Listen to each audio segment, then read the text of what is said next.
This is A Grave Error, a Charlie Kingsley novella, written by Michelle Pariza-Wasek, narrated by Kristen James. Chapter 1. The phone rang, jerking me out of sound sleep.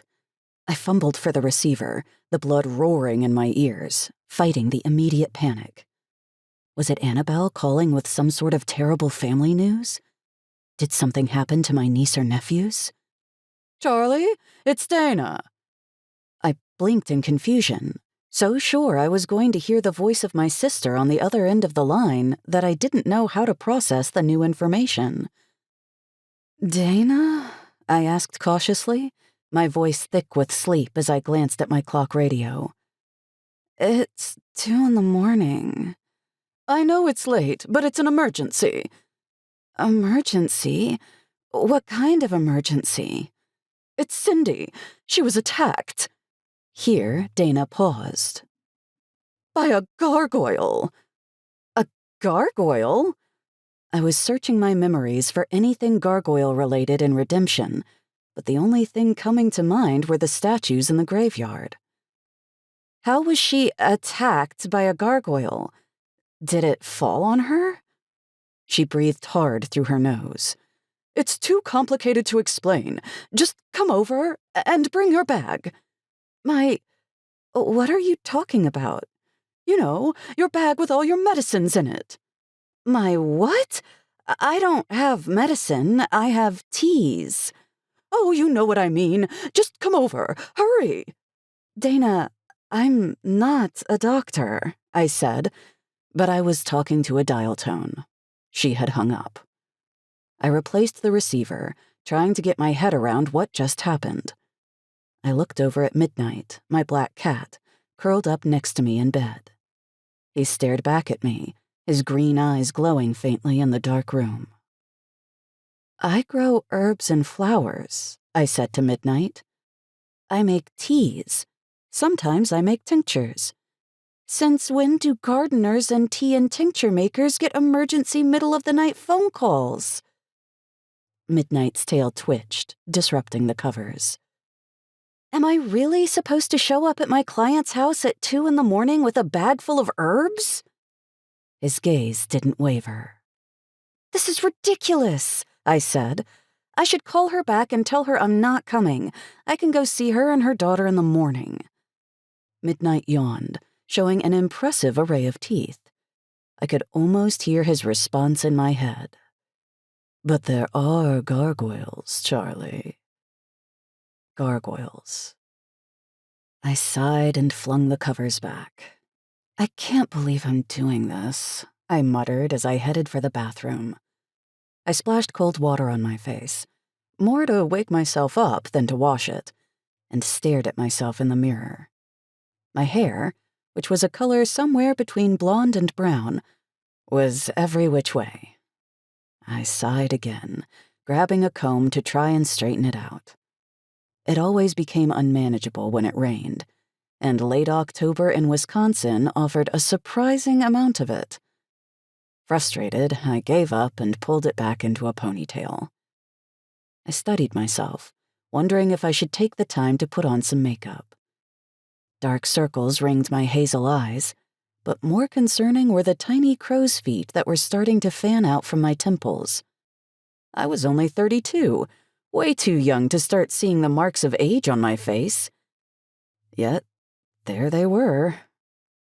On the other hand, it was the middle of the night, and I was doing a favor for a client. Why I should be concerned about my appearance was beyond me. Disgusted, I snapped off the bathroom light and headed over to my closet. I pulled on jeans and a University of Wisconsin sweatshirt, then collected my purse, keys, and bag of herbs.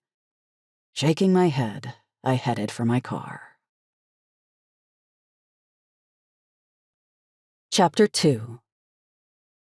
"Thank you for coming." Dana welcomed me, opening the door and ushering me into the house. "I'm just beside myself. I'm so sorry to call, but I didn't know what else to do." I wanted to ask her how calling me had even made it onto her list of options, But seeing I was already in her house, it was probably a moot point. "It's fine," I said. "Want to tell me what's going on?" Dana fluttered her hands near her throat. She was a tiny, bird-like woman who bore a faint, passing resemblance to Princess Di. So of course she did everything in her power to play that resemblance up. Even in the middle of the night, her hair was arranged in a classic Di style, and she was dressed in a white silk robe that looked better suited for wearing in a royal castle than in a humble home on a cold October night in Wisconsin. "I don't even know where to begin," she said. "Maybe start at the beginning," I suggested. She nodded, visibly trying to calm herself. "I'm just such a wreck," she confided. "When Cyndi missed her curfew, at first I was just irritated. I thought she had lost track of time while with her friends. She does that occasionally. But then it just got later and later, and I was starting to panic. I was just about ready to start making phone calls when she finally showed up. It was—" Dana faltered. "Well, why don't we just go see her?" She led me down the hallway and into the family room. I could hear a deep male voice, and my heart sank. "Officer Murphy, I asked Charlie to come. I wanted her thoughts on Cyndi. You don't mind, do you?" Dana interrupted the man who had been speaking and gestured toward me. Even though she had phrased it as a question, it was clear it wasn't.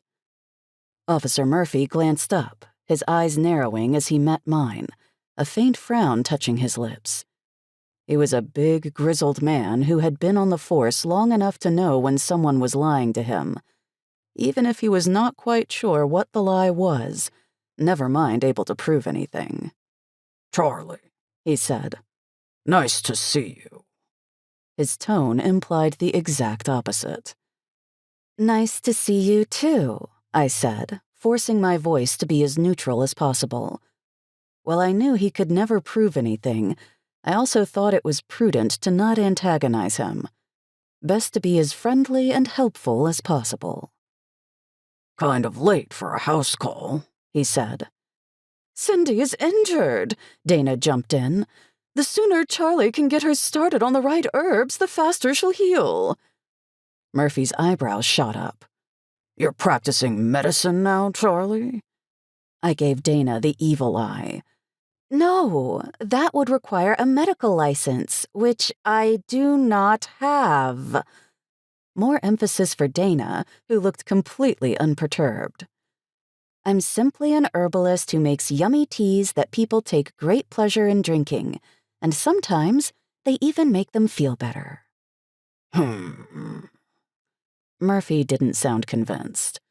"A tea-making herbalist who makes house calls in the middle of the night." "What can I say? I offer great customer service," I answered dryly. "Oh, hush," Dana said. "Charlie is magical, simply magical. I had so much anxiety and insomnia for years, and nothing would help. Charlie's teas turned that around for me. I'm so much calmer now, and I sleep like a baby. Isn't that right, Cyndi?" "Sure," Cyndi said, speaking for the first time. Her face was hidden behind the frozen bag of peas she was holding to her temple. "Uh-huh," Murphy responded, clearly unconvinced. I didn't blame him. I wouldn't be convinced either, watching Dana flutter around. I wondered if I should make her tea a little stronger going forward. "So, Cyndi, do you want to tell Charlie your symptoms so she can get to work on your tea?" Cyndi rolled the one eye I could see from behind the peas. While she wasn't named after Cyndi Lauper, she took the fact they both spelled their name the same seriously, and following in her mother's footsteps, had matched her appearance to her namesake. Dark-rimmed makeup and dyed red hair cut short on the sides while remaining long on top and in the back. Despite the teenage bravado, though, the whispers of fear shadowed her features. "My head," Cyndi started. "I can see that," I said. "Have you seen a doctor? Maybe you have a concussion." "We got her checked out," Dana said. "She doesn't." I sat down on the couch next to her. "So what happened?" Cyndi stared at her lap. I noticed her makeup was smeared across her cheekbones. "A gargoyle attacked me," she said matter-of-factly. Murphy cleared his throat. "It's impossible for a statue to attack you." Cyndi jerked her head up. "But that's exactly what happened." "You don't know what happened," he corrected. "You said whoever hit you was behind you." "That doesn't mean I don't know," she insisted. "Can you walk me through it?" I asked again. "She was where she shouldn't be," Dana said, pacing in front of us. "Right, Cyndi? Didn't I specifically forbid you to go to the graveyard during the week of Halloween?" "You did," Cyndi said. "So why were you there?" "Because of a dare," Dana spat, speeding up her pacing. Murphy sighed and rearranged himself in his chair. "All the kids do it," Cyndi muttered. "Go to the graveyard?" Cyndi nodded. "Why?" "Because every night, starting the week before Halloween through October 31st, the gargoyles supposedly come to life and roam around the graveyard guarding the dead," Dana answered. I looked around the room, trying to wrap my head around the conversation. "But surely you know that's an old wives' tale," I said. "Statues can't come to life." Dana shot me a look. "I know that," she declared, like I was some sort of idiot for stating the obvious. "But this is redemption. There's a lot that doesn't exactly make sense. It's better not to mess with stuff you don't understand. People even disappear here, right, Cyndi?" Murphy shifted position again. "There's no evidence that the statues come to life," he said. "But I admit, we do get reports of strange activities going on in the graveyard this time of year." "I know what I saw," Cyndi insisted. "What strange activity?" I asked Murphy. He waved his hand dismissively. "Strange lights, noises, that sort of thing." I looked at Cyndi. "Did you see any strange lights or noises?" She shook her head. "Well, what did you see?" She swallowed hard, her one eye flitting toward her mother. "When I first came in, I saw both gargoyle statues, like normal, and they were still there the second time. But the third time," I held up a hand. "Wait, back up. What do you mean, second time?" "It's part of the dare," Dana said. "You're supposed to walk the graveyard path 3 times. It circles around in a giant circle." "And what happens if you do?" "You win," Cyndi said simply. "But no one ever does." "Win what?" $100. Dana whirled around. 100? How much did you put in?" "Only $10, Cyndi answered defensively. $10? Dana asked.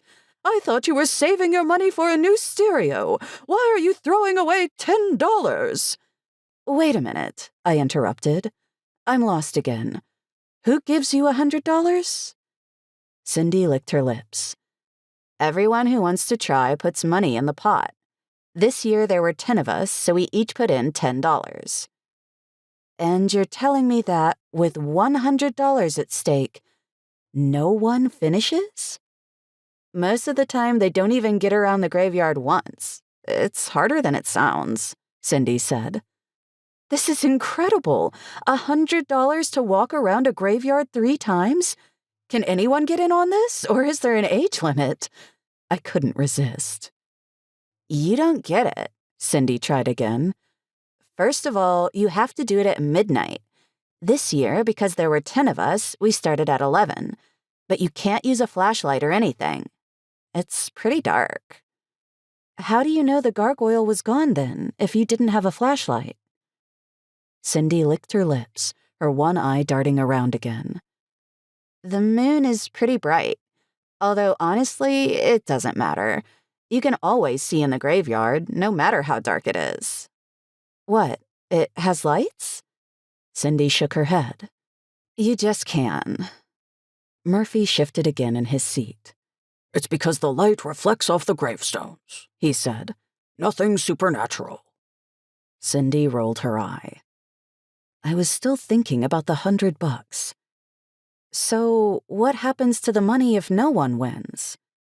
Everyone gets their $10 back. It should only be $1, Dana said, still glaring at Cyndi.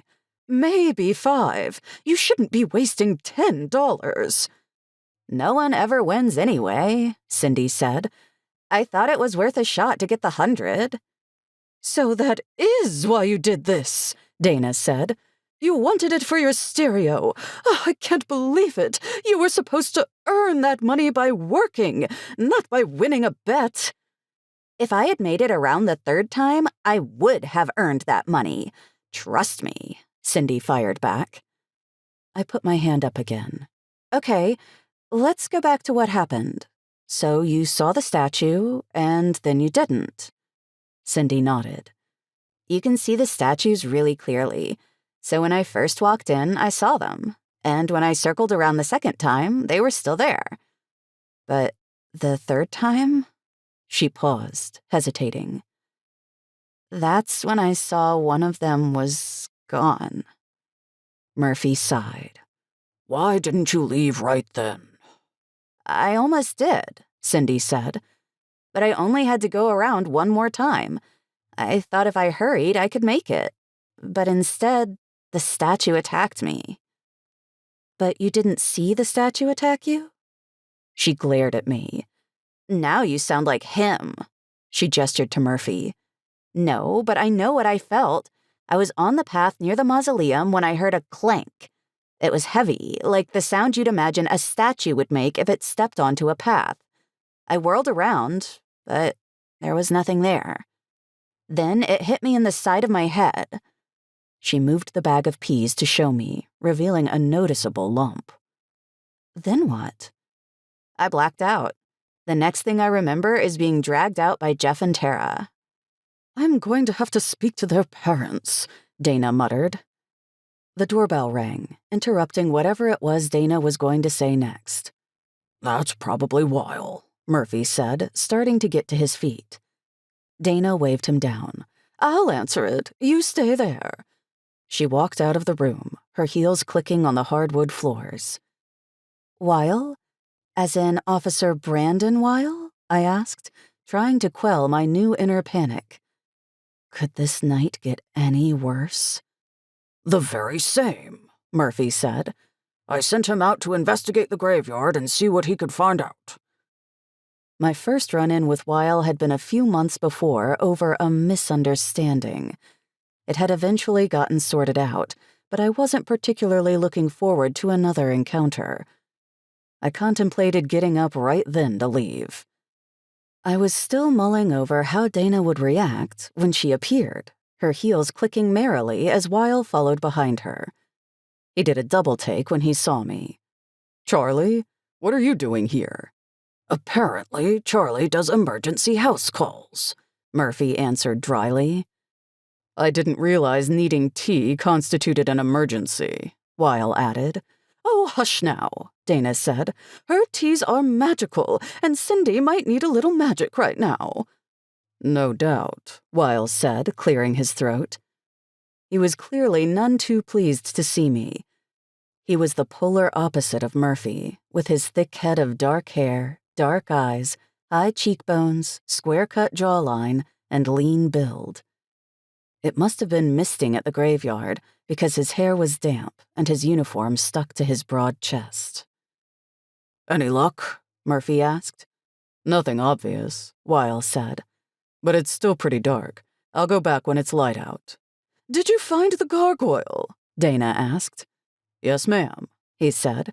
It was right where it always is, on its pedestal. Cyndi rolled her eye. Of course it returns to its pedestal. We know that. Duh. The rain might be a problem, Murphy mused. Yeah, it might, but it's not too bad yet. Hopefully it won't wash all the evidence away. Any sign of the other kids? Weil shook his head. Murphy sighed.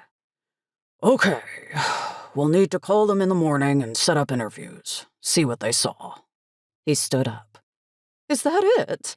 Dana asked. For now, Murphy said. Get some sleep, maybe some tea, he added. "And stay away from gargoyles." Cyndi rolled her eye. Whatever. Chapter 3. I was asleep when the doorbell rang. For a moment, I was completely disoriented. Why was the sun shining through the window? How did I get on the couch in the family room? Then I remembered my late night at Dana's house. When I had returned home, I was unable to fall back asleep, so I puttered around the house until I decided to lie down for a few minutes on the couch to rest my eyes. Still in the now wrinkled clothes from the night before, I got to my feet and ran my hand through the tangled mess that was my hair as I headed to the front door. Just as I approached, the doorbell rang again. I'm coming," I muttered, hoping it wasn't Dana with another emergency. Or worse yet, Murphy or Weil wanting a few words. Next came knocking. "Charlie, are you there? It's me." I should have guessed. It was Pat. I opened the door. Pat was a good decade or so older than me, and the best way to describe her is round. She was plump with a round face, round black-rimmed glasses, and short, no-nonsense brown hair that was turning gray. She had been one of my first customers, referred by Nancy, the owner of the Redemption Inn, and had become a good friend. "Oh, there you are. Did I interrupt you? Were you working?" She peered at me. "You don't look very good." "Thanks," I said dryly, opening the door. "I was about to make a cup of tea. Want some?" "When have I ever turned down a cup of your tea?" She stepped inside, peeling off her coat. "But seriously, you look like I woke you up or something." "That's because you did," I said, leading her to the kitchen. The tea kettle was puttering away on low heat. I turned it up and dug through my cabinets for an appropriate blend. "But it's almost noon. Are you sick?" "No, I had a tea emergency last night." Pat gave me a puzzled look. "A tea emergency? What's that?" I rinsed my teapot in hot water to warm it up and started adding the loose tea. Lavender and chamomile would be soothing, I thought. "That's when Dana calls you up because her daughter got attacked by a gargoyle and she wants me to prescribe the appropriate tea to help her." Pat's eyes went round. "So you did hear about it. I was coming over to tell you." The tea kettle started to whistle and I plucked it off the stove. "Oh, I heard all right." "Well, maybe you ought to tell me what happened, since you were there and got the first-hand account." I brought the teapot and cups to the table and proceeded to tell her all that happened. "Wow," she said when I was done. "I knew the gargoyles were a problem, but this is the first I've heard of them attacking anyone." I nearly spit my tea out. "Pat, come on, not you too. Statues of gargoyles can't come to life. This is so silly." She gave me a look. "Aren't you the pot calling the kettle black? You live in a haunted house. In Redemption. With everything you've seen, you're really going to doubt?" "Seriously? That's your answer?" While there was no question that Redemption was a haunted town with a violent past, I had never seen anything that would make me believe statues could come to life. Yes, people had a strange tendency to disappear from the mysterious town, and sure, my house was most definitely haunted. But gargoyles roaming around, attacking people? Pat burst out laughing. "No, I'm not a believer. At least mostly. I do know an awful lot of people who swear they've seen them, though." "So you never ran around the graveyard in the middle of the night to win a bet?" Pat wrinkled her nose. "Are you kidding? I'm not an idiot." "I suspect Cyndi would relate to that sentiment this morning," I said. "The lump on her head was real, and she probably has a mother of a headache today. She was definitely attacked, although I would lay odds it wasn't by a troublemaking statue." "That's what I find even scarier," Pat said, picking up her tea. "That there's someone out there attacking teenage girls, and with her friends around. Thank goodness they were there. If she had been alone, who knows what would have happened to her? I don't think she would have been in that graveyard alone at all, as she was trying to win a bet, I said. But point taken. Halloween is scary enough without having to worry about getting jumped. Pat was starting to respond when the doorbell rang again. Are you expecting anyone? Pat asked. No, I said, refraining from mentioning that I also hadn't expected her. Pat's eyes grew wide. Think it's the cops? To ask you questions about Cyndi? Why would they? I asked, standing up. I was asleep in my bed when the attack happened. Pat's face dropped. Oh, that's right. Bummer. I wanted an update. I hoped I was right about the cops not wanting to see me. I couldn't think of a single reason why they would be at my door, but the whole situation was making me uncomfortable. Instead, I found Claire. She was pushing a stroller with her 2-year-old Daphne inside. Oh, good. You're here, Claire breathed with relief. She looked awful, way too thin, and her face was pale.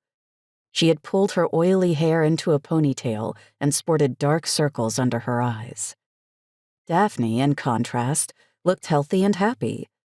Her pink dress featuring a big yellow flower in the middle with matching leggings and jacket were clean, and her red hair was brushed and pinned back with a pink barrette. In one hand, she held a doll, while in the other, a stuffed elephant. I smiled at her.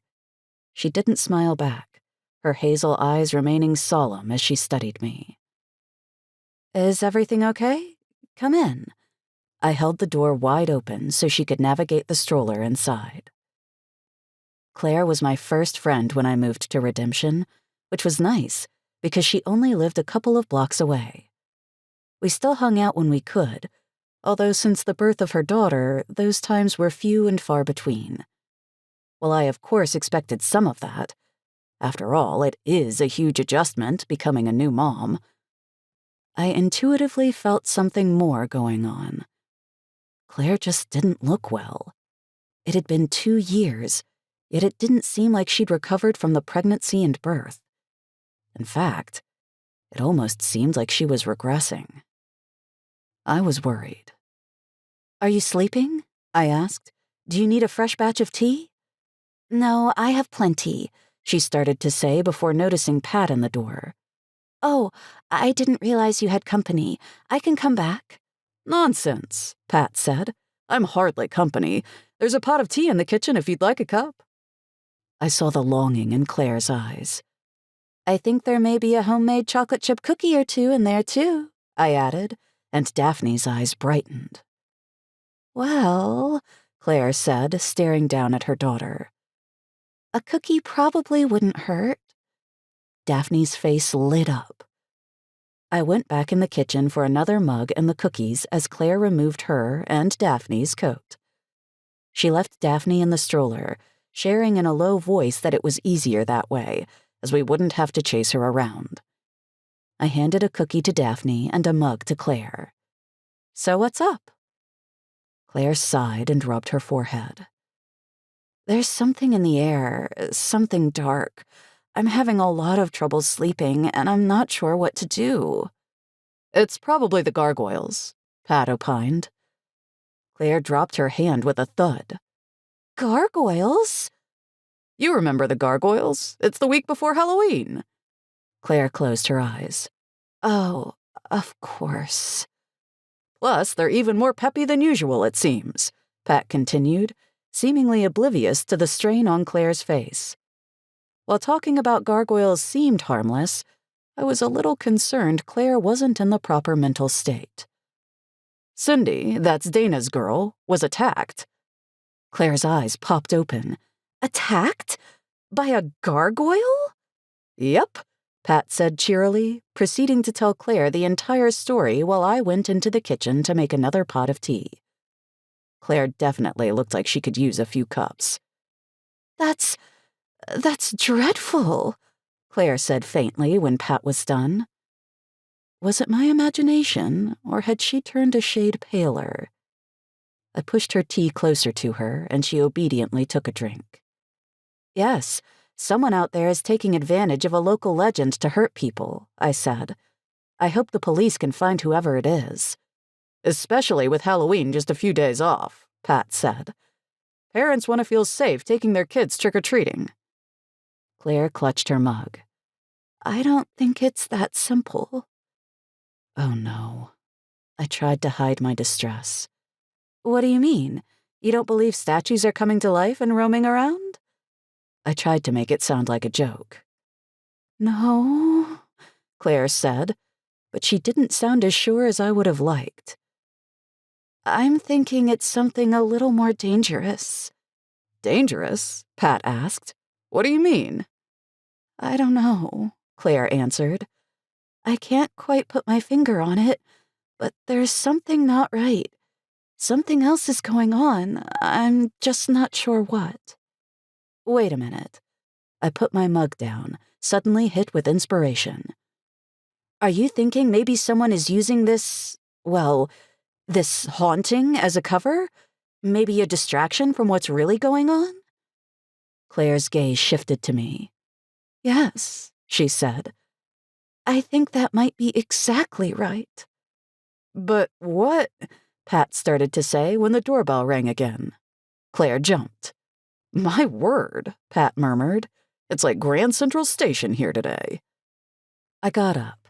I'll get it. There's more tea if anyone wants it. Claire picked up her mug to take another long sip, almost as though she had forgotten it was there. Oh, thank goodness you're here! Dana started talking the moment I cracked open the door. You're not going to believe what happened! Dana! I was trying to simultaneously process her being on my porch with how fresh and put together she looked, dressed in an oversized white shirt tucked into pressed jeans and a blue wool coat. I dragged a hand through my hair, feeling even more frumpy in the same UW sweatshirt I had on the night before, when she'd summoned me. What's going on? Is Cyndi okay? Dana waved her hand. Cyndi is fine. Well, as fine as you can be with a splitting headache. Your tea is definitely helping, though. She's not complaining nearly as much as she usually does.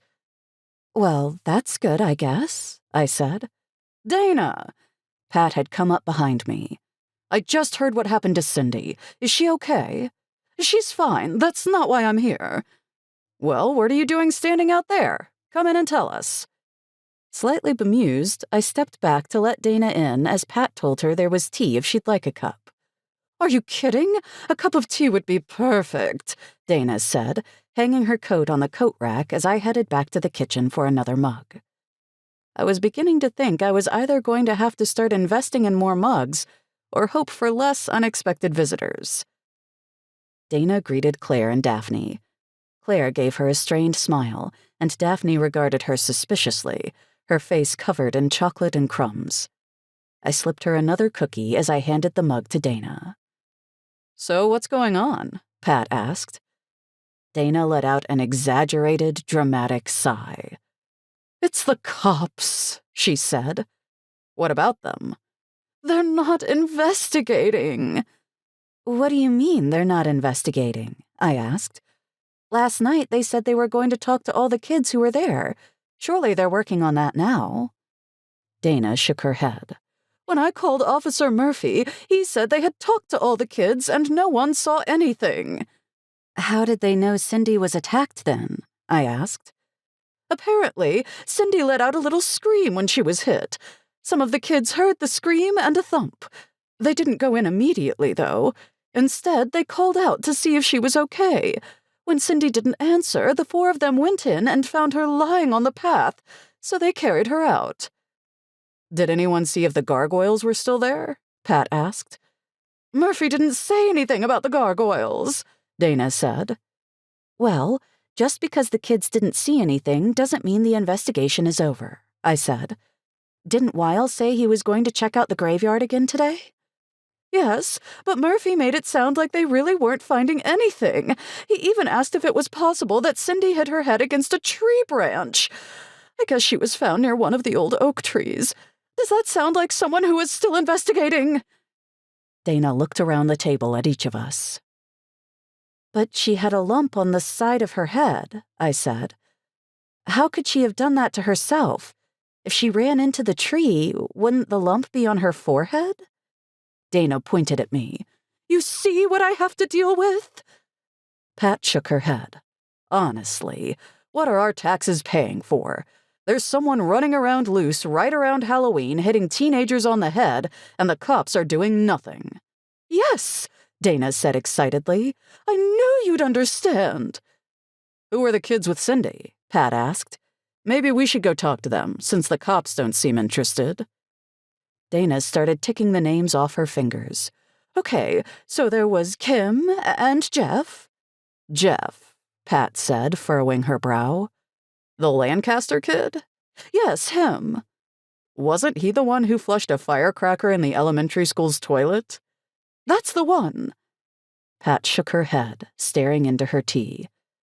That boy was always into some mischief. What's Kim's last name? Black. Pat pursed her lips together. Not familiar with them. Who else? Dana went back to ticking off the names. Elizabeth Walensky, Tara Fields, Shelley Steele, Brad Stevens, Jake Barter, Steve Anderson, and Phil Heyman. I know the Fields and the Andersons pretty well, Pat said. I can reach out to them. The other ones, not so much. Is Jake Barter's mom Peggy? I asked. Because if it is, she's one of my customers. Yes, that's her, Dana said.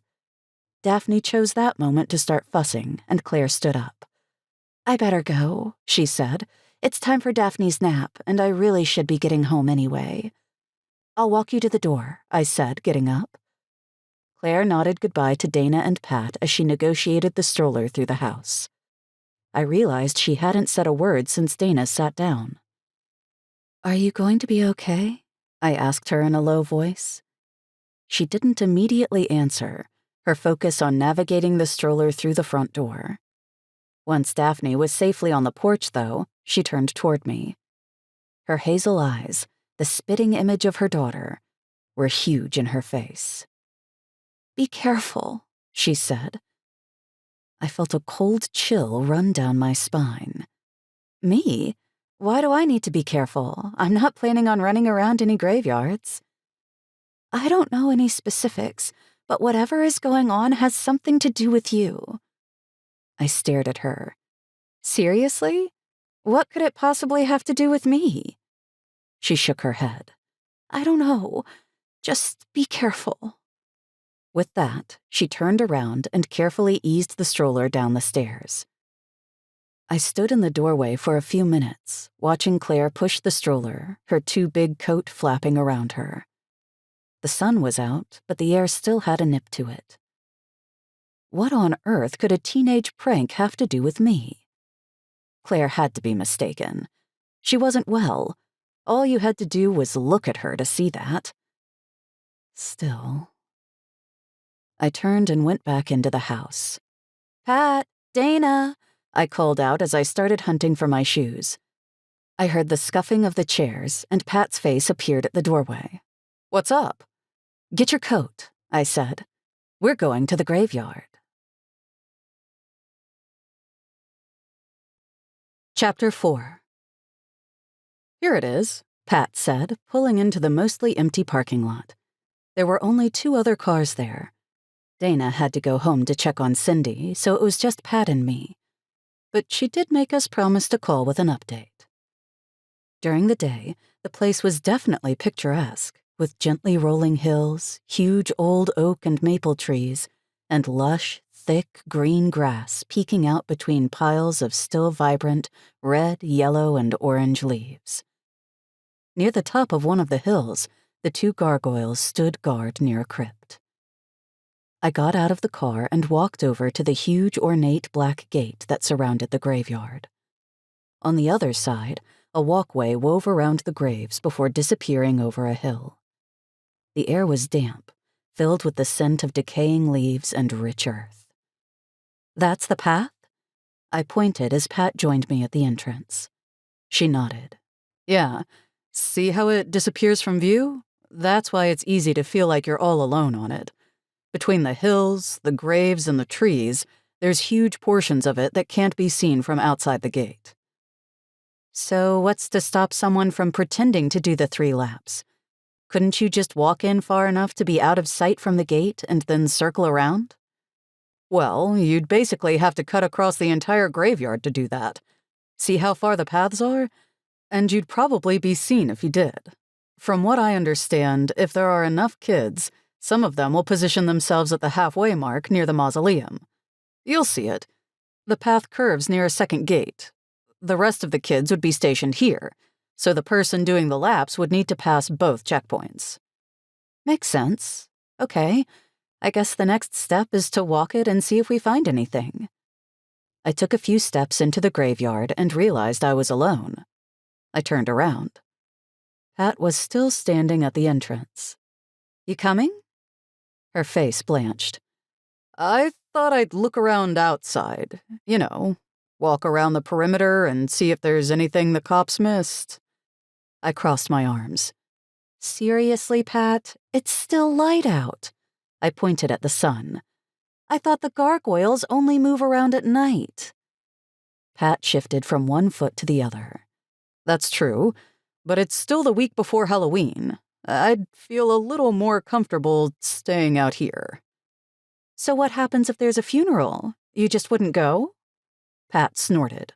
No, of course not. No one in this town is stupid enough to bury a loved one the week before Halloween. I threw my hands up. Fine, I'll walk the path, and you walk around outside. Probably makes more sense to split up and search anyway, as it starts to get dark early this time of year. Meet you at the halfway point, Pat said, as she turned and started trucking along the outside of the gate. I headed down the path. I quickly understood what everyone talked about. Following the path as it wound around graves, trees, and hills, it didn't take long to feel like the graveyard had swallowed you up. It was pretty, but also quiet, which should have been relaxing, but was not. Because it was very quiet. Much too quiet. No sounds of birds chirping, insects buzzing, or even the faint noises of cars driving by. The only thing I could hear was the faint echo of my footsteps and the raggedness of my breathing. I shivered and quickened my steps. Maybe Pat had the right idea after all. I turned the corner and let out a shriek. You scared me, I yelled. What are you doing here? Weil had been crouched down near the corner of the mausoleum, but he scrambled to his feet when he saw me. Investigating, he said. I'm a cop. That's what we do. What are you doing here? I'm taking the tour, I said. I thought it was time to check it out. Maybe pick out a plot for myself. It's never too early to plan, you know. His lip quirked up. Have you found anything you like? Definitely a few that have potential. I paused and shifted my weight to my other foot. What about you? How's your investigation going? He folded his arms and leaned against the tree. Definitely a few potential hits. My eyes widened. Really? He sighed. Charlie, you're not getting involved in this investigation, are you? No, I said quickly. Because the last time got a little complicated. It's not my fault you guys missed a major clue, I said defensively. And you almost got yourself killed. Yes, but I didn't. All's well that ends well. Weil just stared at me. I'm not investigating, I said. Not really. He raised an eyebrow. Okay, fine. Dana thinks you're dropping the case. Why does she think that? Because that's what Murphy told her. His gaze sharpened. What did he say? Exactly. Well, I don't know the exact words, I said. He didn't say it in front of me. Dana said she called him for an update, and he said there wasn't much to go on. None of the kids saw anything. Weil continued to study me. That it? Not exactly. He wondered if maybe Cyndi ran into a tree or something. He raised his eyes to the sky and muttered something under his breath.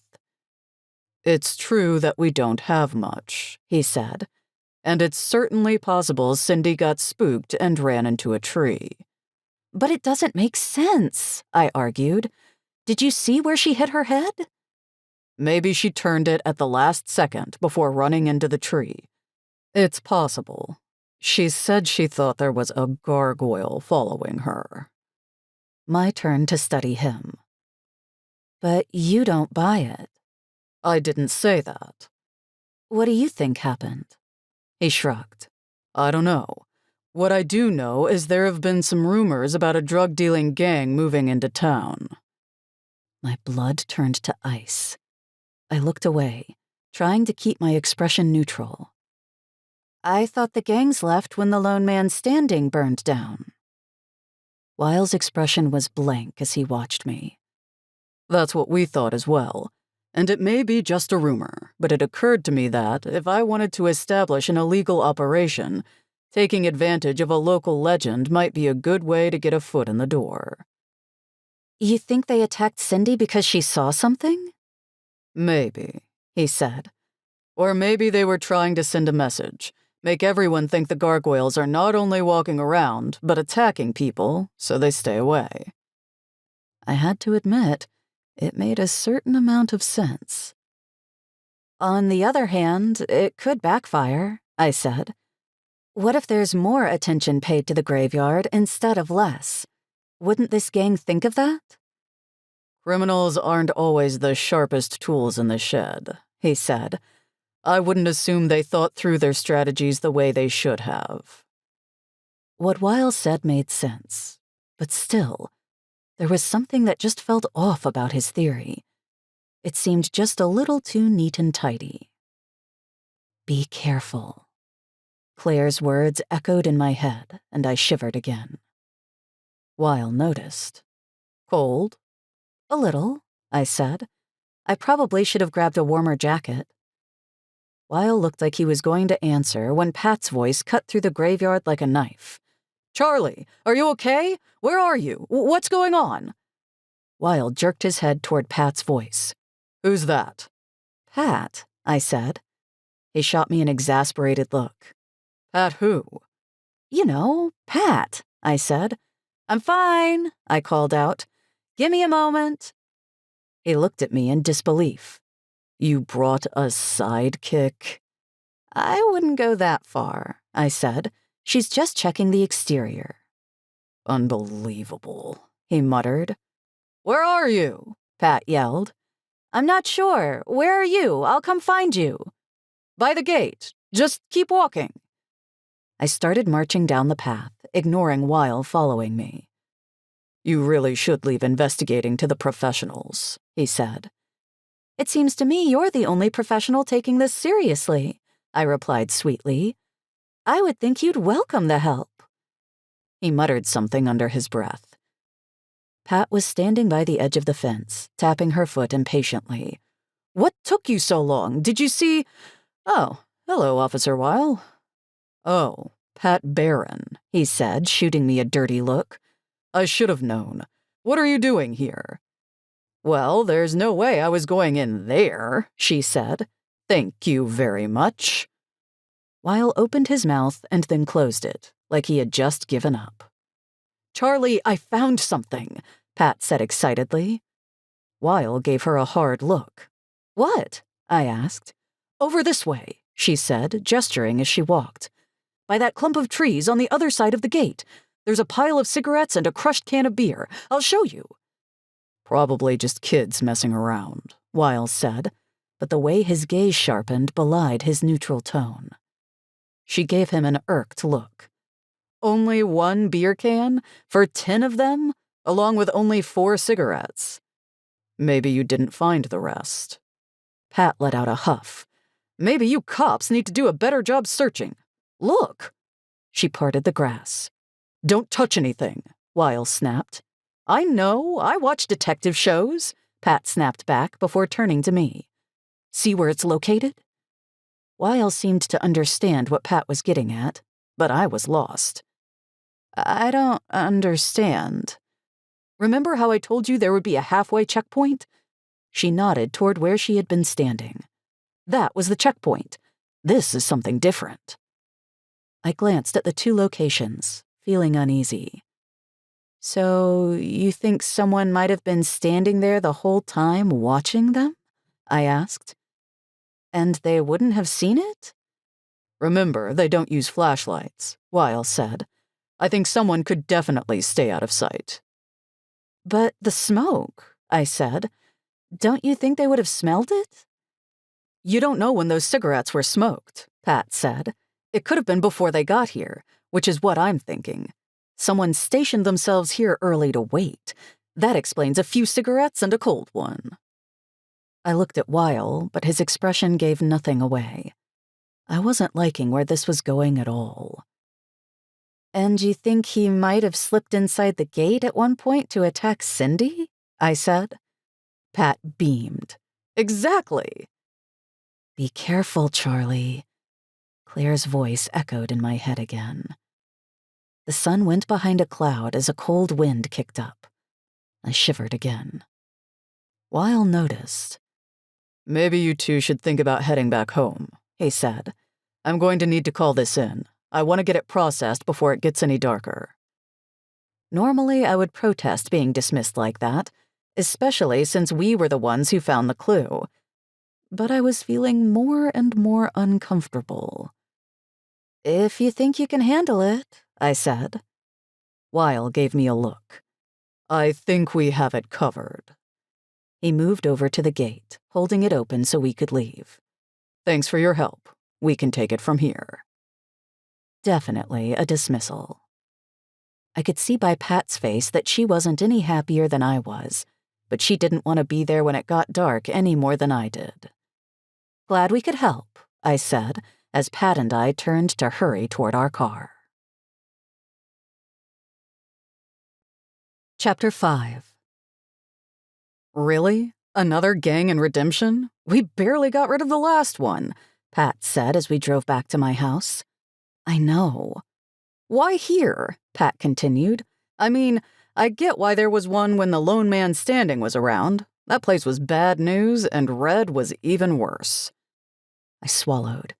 The image of Red glaring at me the last time I saw him before the bar burned down and he disappeared still burned in my brain. He had been presumed dead in the fire. So it makes sense there would be gang activity back then, Pat continued. They had a headquarters, so to speak, with that bar. But now? Who's in charge, and where are they congregating? It can't possibly be the graveyard. I don't know, I said. But Weil's theory makes more sense than a gargoyle roaming around. I think I prefer the gargoyles, Pat said as she pulled up to my house. Are you going to be okay? I eyed her. Why wouldn't I? Pat looked a little uncomfortable. Well, it's just a woman living alone out here, and now there's this gang. I'll be fine, I said, cutting her off. I was already on edge enough from the events of the day. I didn't need Pat reviewing all the reasons why I needed to be afraid. Be careful, Charlie. I pushed Claire's voice out of my head. I'm going to make an early night of it. Have a quick dinner, maybe take a bath, and go to bed. Pat didn't look convinced. If you're sure. I am, I said firmly. I'll be sure to call you if anything happens. And don't forget to keep me posted if you hear anything about Cyndi, Pat said as I opened the car door. Absolutely. Chapter 6. It was dark in the graveyard. Pitch black. Yet there was a light emanating from somewhere because I could see everything clearly, including the gargoyles prowling around the top of the hill. In the stillness, I could hear a clanking sound as they moved their stiff limbs, their tongues darting in and out as if using it to scent the air. They hadn't noticed me yet.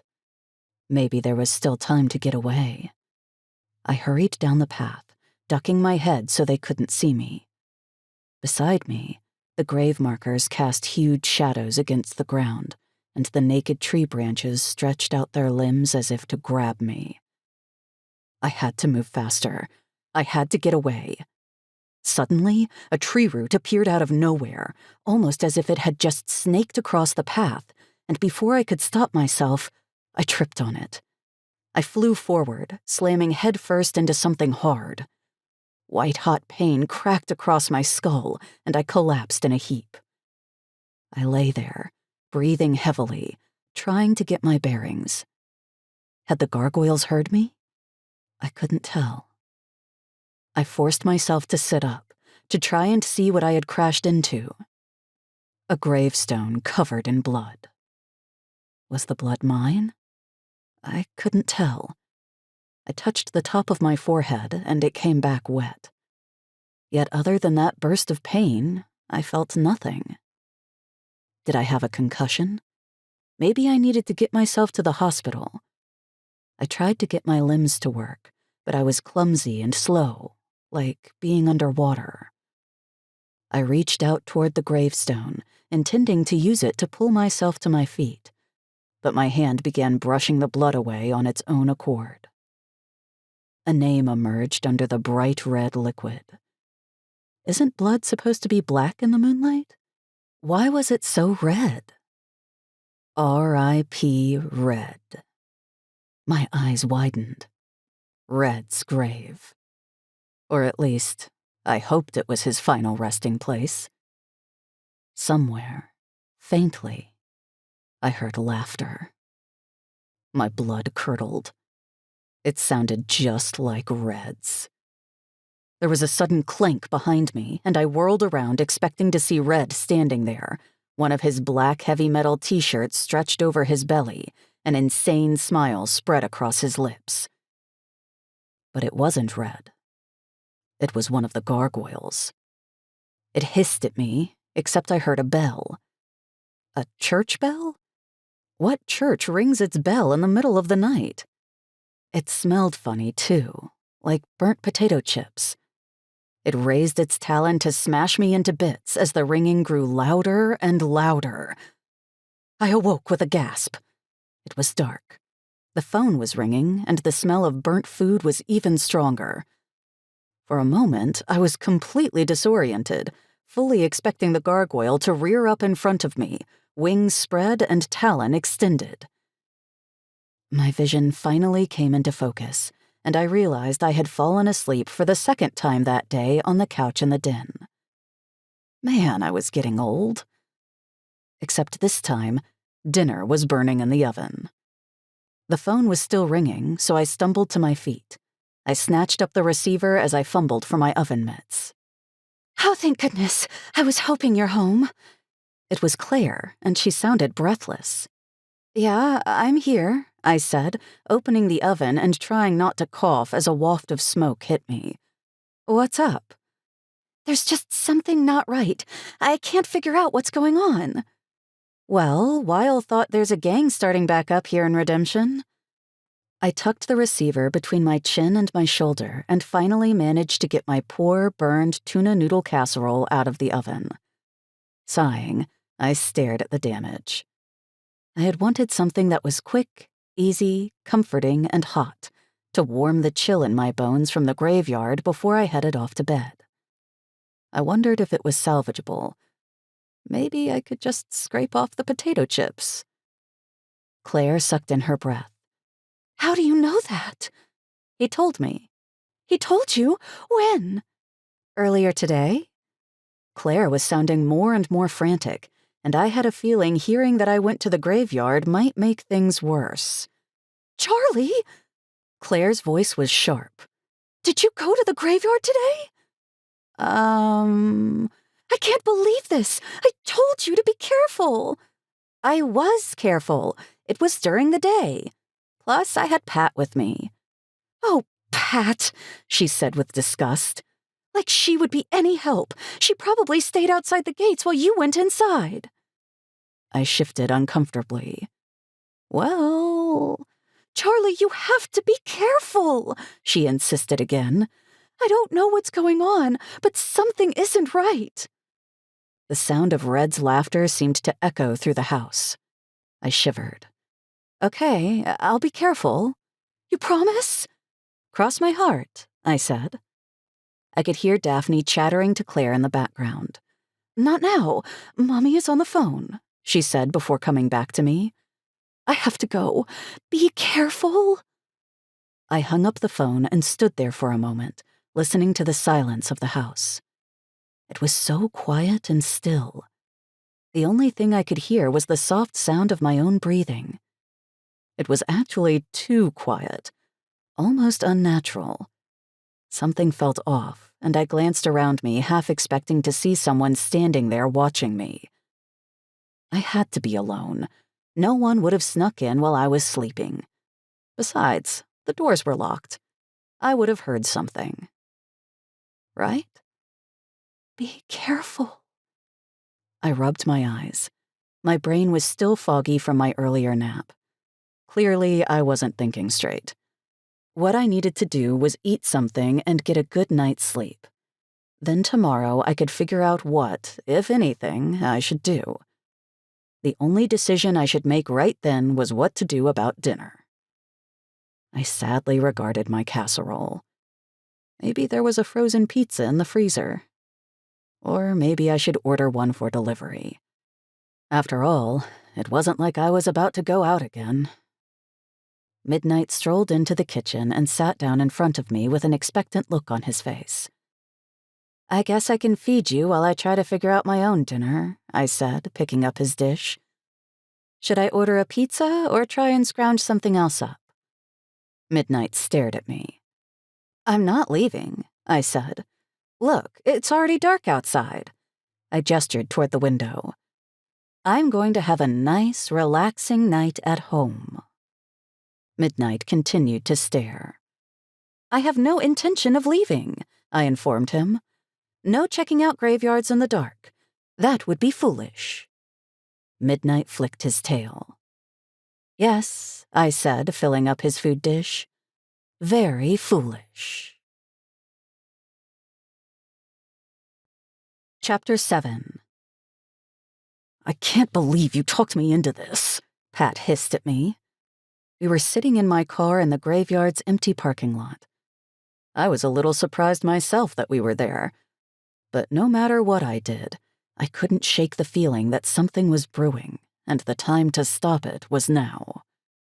Initially, Pat, of course, didn't want to come. "Are you out of your mind?" she had asked. "Probably," I said, "but someone has to get to the bottom of what's going on." "That someone doesn't have to be you," she said. "Or me." "Well, who will it be?" "Call Weil," she said. "That's his job." "He's off tonight," I said. She let out a loud sigh. "This is not a good idea. You know this." "Unlike the kids, we'll bring a flashlight," I said. "And maybe a baseball bat." "A baseball bat?" "Just to be safe," I said. "What if you ask Richard to join us?" Richard was Pat's husband. "He's out with the boys tonight." "Well, see then," I said. "You have no excuse not to come." She muttered something unintelligible. "I'll pick you up in a half hour." "Fine," she said and hung up. I was a little afraid she would refuse to get in the car when I pulled into the driveway, but she was waiting for me, carrying a heavy flashlight and wearing black sweats, a black sweatshirt, and a navy blue hoodie. "Is that flashlight supposed to double as a weapon?" I asked. She grimaced. "Don't push me." I hadn't felt that nervous driving over, but in the parking lot, I was starting to get that uneasy feeling again.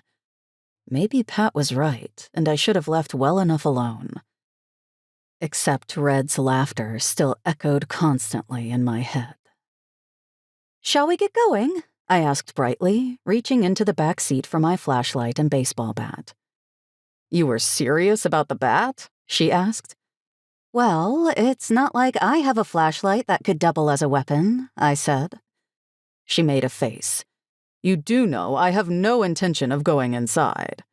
"I figured," I said, opening the door. "I figured you would patrol outside and I'll circle around inside and we'll see what we find."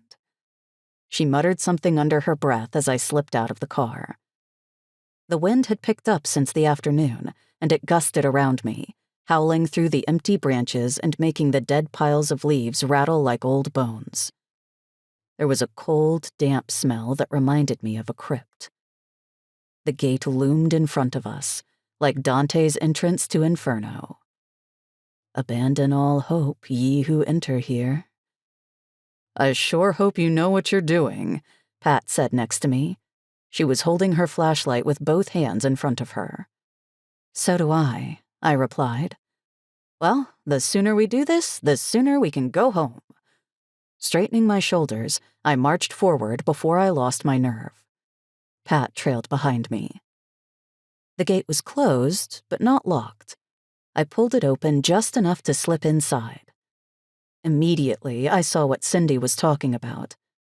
Even though it was pretty dark, the graveyard seemed to glow with its own light, and even without a flashlight, I would be able to find my way around. I glanced up toward the gargoyles and was relieved to see them both in their proper places. Of course, where else would they be? I'll circle around the same way as before, Pat said, switching her flashlight on. Hopefully you'll be able to see the light out here. She waggled it a few times.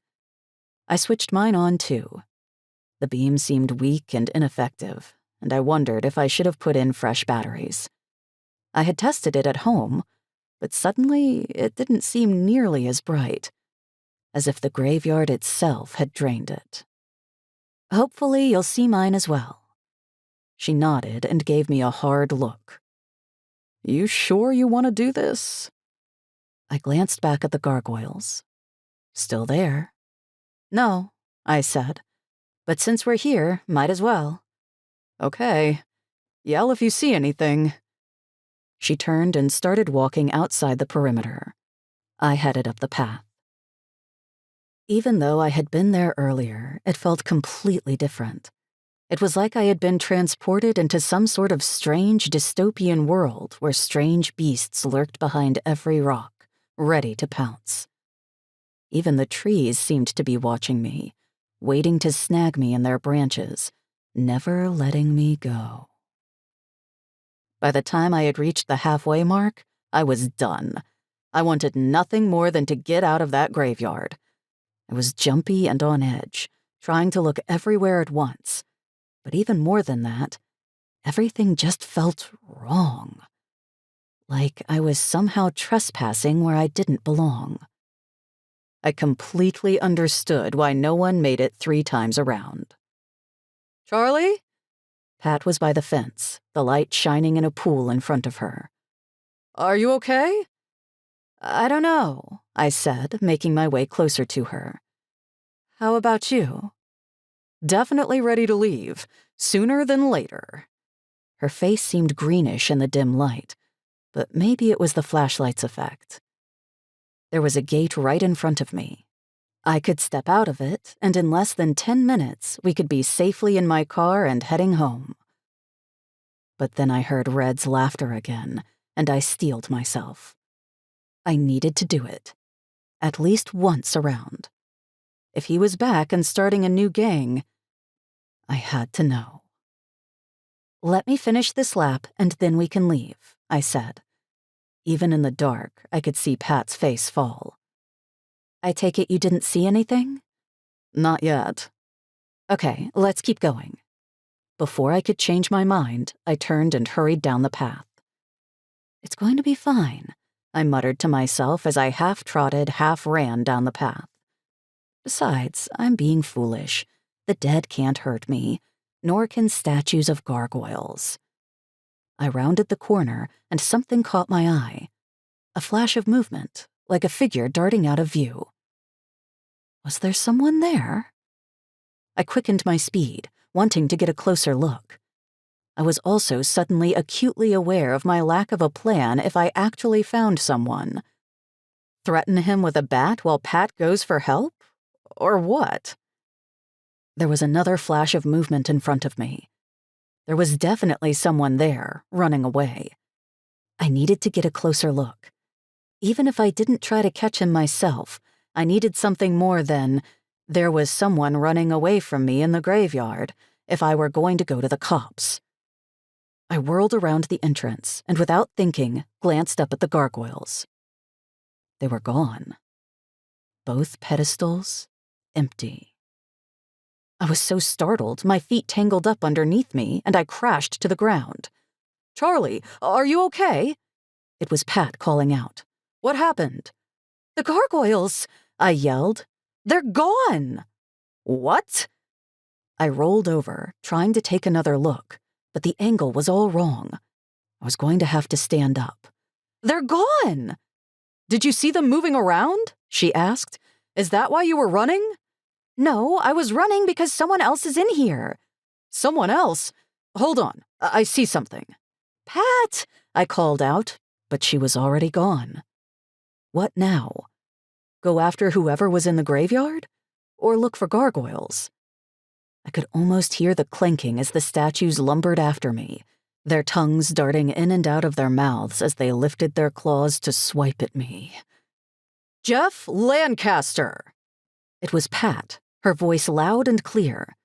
"Do your parents know you're here? You are in big trouble, young man." Jeff? One of the teenagers who was with Cyndi? What was he doing out here? I got to my feet, my knees and palms smarting where I scraped them on the sidewalk, and looked over to where the gargoyles were supposed to be. Except they were back, standing watch as always. I closed and opened my eyes to make sure. Yes, they were both there. I must have been imagining things. That's all it was.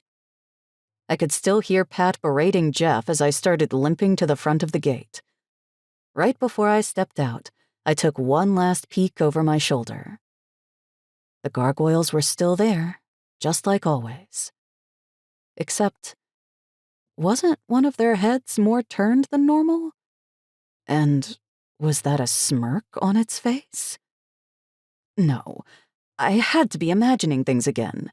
Statues couldn't move. But still. I turned and quickly darted out of the gate.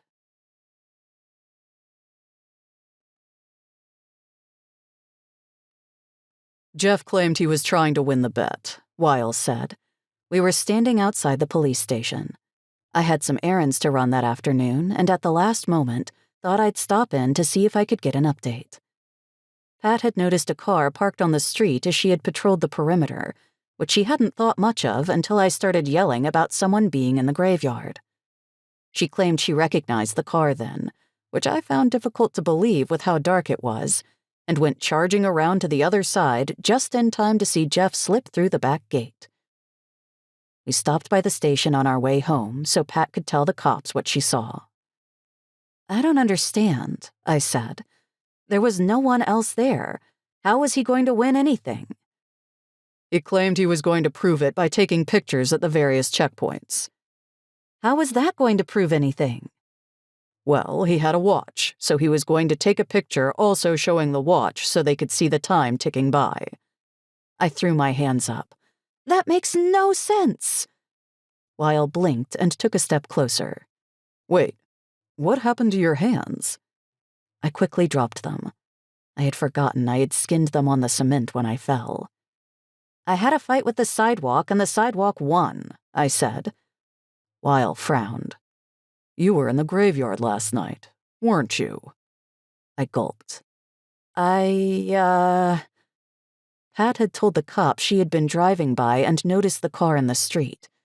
Knowing what had happened to Cyndi, she decided to check out the cemetery just to be safe, which is when she saw Jeff running away.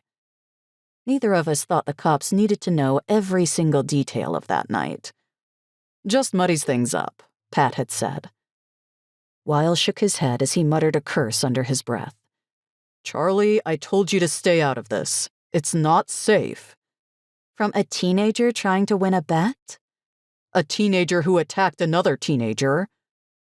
I couldn't think of an answer to that.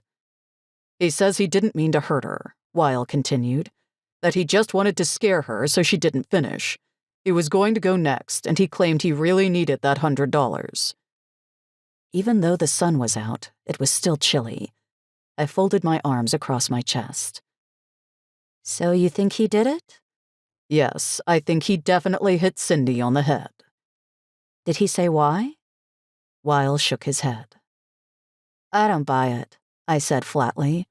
The whole thing makes no sense. I know, Weil said. I went back and talked to the kids who were with him. They didn't think he ever left the group, but it was dark, and the adrenaline was pumping, so they couldn't be completely sure. What do you think happened? Weil shifted his gaze, almost like he was making sure we were alone. Officially, Jeff hit Cyndi on the head. The case is closed. Unofficially, he looked back at me, his eyes narrowing. I'd like to know who convinced him to hit Cyndi on the head. I don't believe it was his idea at all. I think he's covering for someone. The question is, who? And why? A damp gust of wind blew past my face, leaving wet droplets in its wake. Rain was in the air, even though the clouds didn't look threatening. I could taste the moisture. That is the question, I said. Actually, 2 questions. But neither are a question for you, Weil said flatly. You need to leave the investigation to the professionals. Charlie, I swear, you have got to stop putting yourself in danger. I'm fine, I said. I make teas, remember? I smiled, trying to push down the echo of Red's laughter I kept hearing in my head. There's nothing wrong with my memory, Weil said, folding his arms across his broad chest. I'm not so sure about yours. Mine is fine. You don't have to worry about me. And besides, if anything ever does happen with my memory, I've got the perfect tea to fix it, I quipped. Weil did not look amused.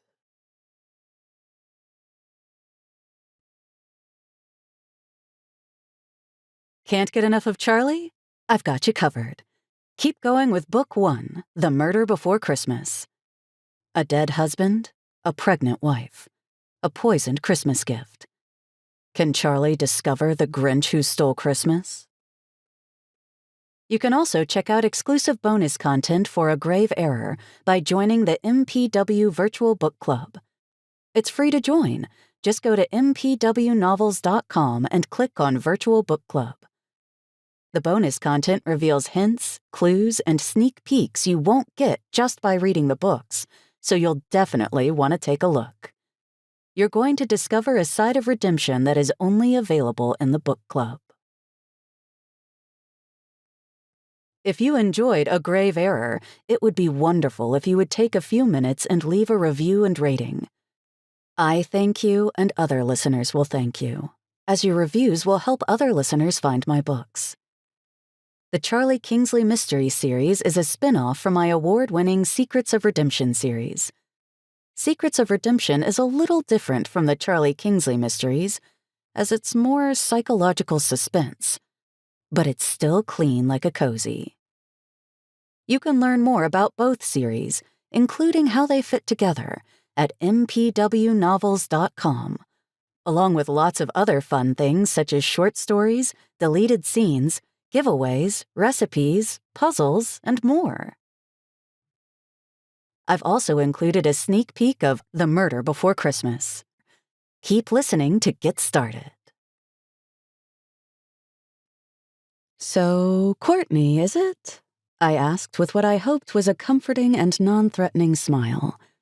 I set the mug holding my newest tea blend I'd created for the Christmas season, a variety of fresh mint and a couple of other secret ingredients, down on the kitchen table.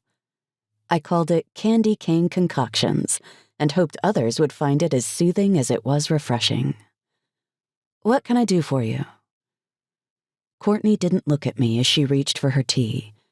She was young, younger than me, and extremely pretty, despite looking like something the cat dragged in.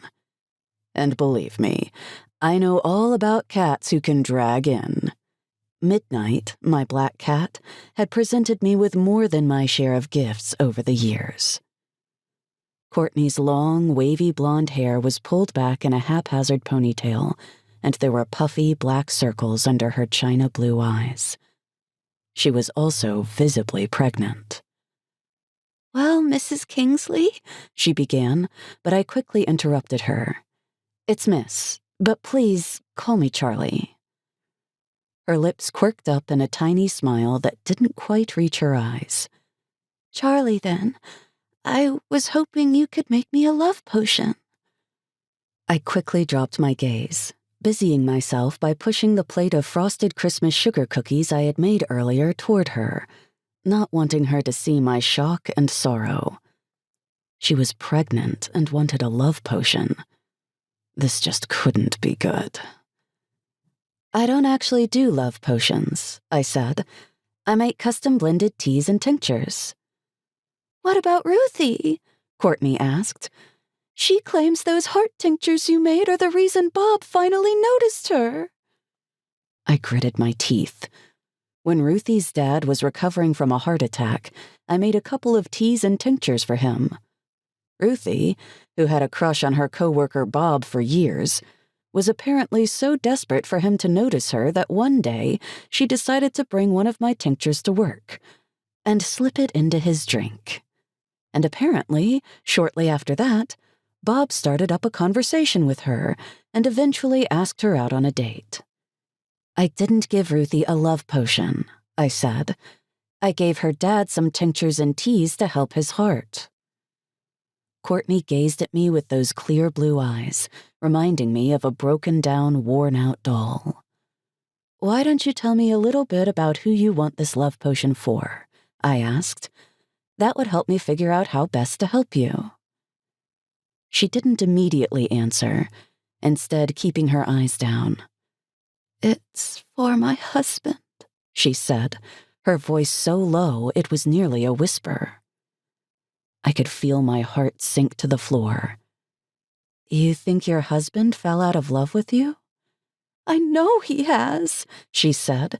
He's having an affair. Oh, Courtney, I sighed. I'm so sorry to hear that. He's in love with her. The words burst out of her as she raised her head. The expression on her face was so anguished that for a moment, it took my breath away. Can you please just sell me what you made for Ruthie's dad, so I can at least try?